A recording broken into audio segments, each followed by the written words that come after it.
What's up guys, my name is Ace, and welcome back to The Breakdown. This is the series where I analyze subscriber gameplay to help you improve.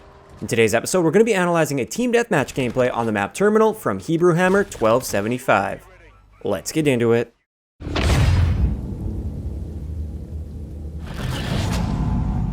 Alright guys, so first up, as always, let's have a look at the class he decided to use. We've got the K-Bar Igloo Buster with Quick Draw, Suppressor, and Foregrip. For Lethal, we've got a Black Hole Projector. For Tactical, we've got Personal Radar. Perk 1 is Ghost, Perk 2 Hardline, and finally Perk 3 is Pinpoint. So with this one, I would say I would make a few changes, especially after watching the gameplay and seeing what his playstyle is like. For the K-Bar, I would say he would be much better off with a stock on his K-Bar.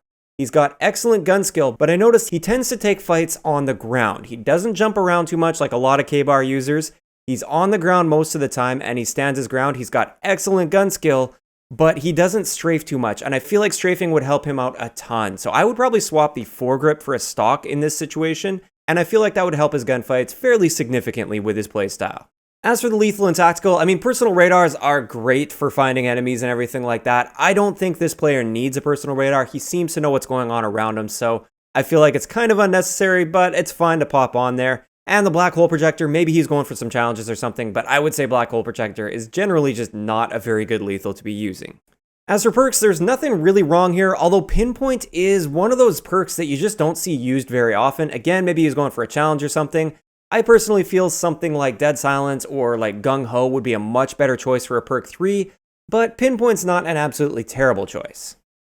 So getting into the gameplay, the overall thing that I noticed with his gameplay is, like I said earlier, he has great gun skill and he really relies on that gun skill. Almost every situation he finds himself in is a face-to-face gunfight, which usually isn't ideal, but because he does have that gun skill, he's able to snap on a target very quickly, and he's generally quite accurate as well.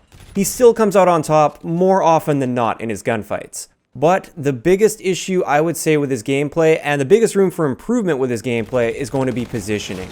Throughout this entire gameplay, there are several times where he's in an extremely predictable position, and oftentimes he's also not using the greatest cover in that position, or he lingers within choke points.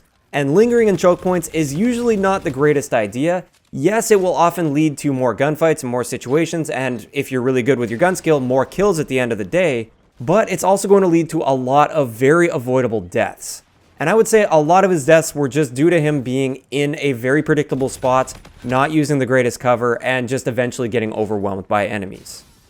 So we're going to skip a little bit into the gameplay. The first part of the gameplay, he was playing quite defensively. The enemy put up some streaks, so he was just trying to stay inside and keep cover from the streaks, so there really wasn't too much to talk about. But skipping ahead right into this part of the gameplay, you'll notice how he pops his active camo coming around this corner. He knows there's going to be enemies coming around this corner. He pops the active camo and he can see these enemies, and he knows that the enemies aren't going to see him or aren't likely to see him.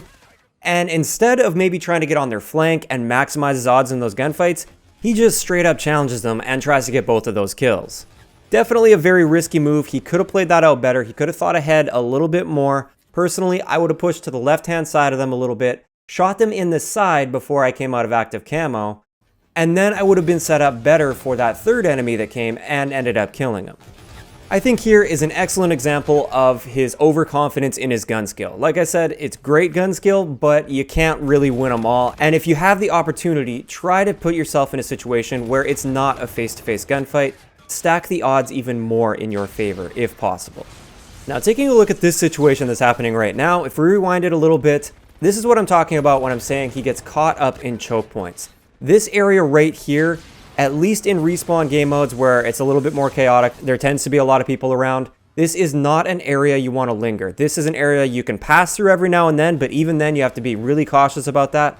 But generally, what I like to do, and what I would recommend other people to do, especially in team deathmatch, is don't go through those choke points, flank around those choke points, and pick the people off that are lingering in those choke points. Don't be that person that is lingering in the choke point.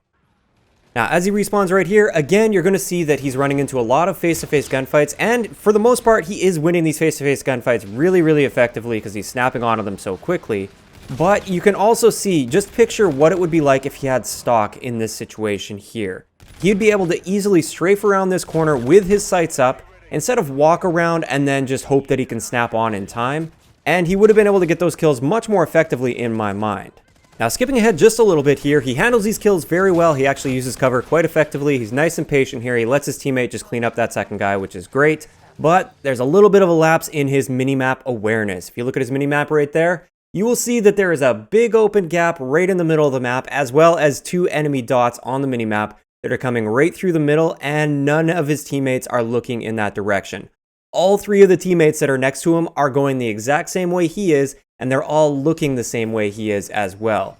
When you're playing team deathmatch, especially when you're playing randoms, you've got to be really aware of where your teammates are and where they're looking, and you always have to be there to plug the holes. If there's a hole where somebody isn't looking or a lane that they're not looking, you've got to be ready to be the one to plug that area and make sure that you're covering it so that you don't all get shot in the back like what just happened there.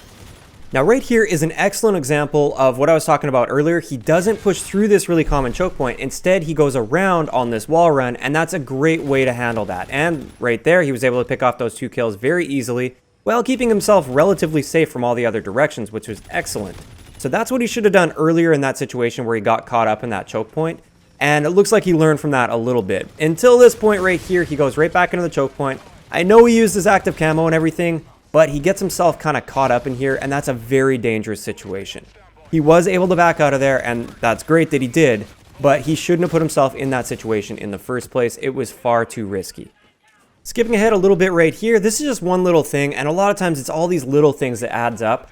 Why did he jump up on top of this area right here? That was a completely unnecessary move, also a very, very dangerous move. He should have used the cover to his advantage to get into that gunfight and kill that guy. Of course, he still survived that situation, but like I said, those little things, they add up, and it's a really bad habit to be getting into by jumping up on that piece of cover. He should have just walked up the stairs and used the cover to his advantage.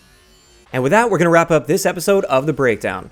Like I was saying, just overall, he's got excellent gun skill. That's great. I would say he should work a little bit more on his flanking ability and staying a little bit more out of those choke points. You can attack the choke points, but do it from the side, do it from behind, and always be thinking ahead to your next gunfight. Also, I feel like stock is going to help his gameplay significantly, so if you can, pop a stock on all of your classes if this is your preferred playstyle. So there we have it. If you guys have a gameplay that you'd like to submit for a future episode of The Breakdown, all you have to do is send a link to an unlisted raw gameplay that's at least HD to the email address that I'll leave in the description below, and I'll have a look at that and I just might cover it in a future episode. If you enjoyed the video, a like rating is always appreciated, and don't forget to subscribe for more if you haven't already. I'll talk to you guys next time.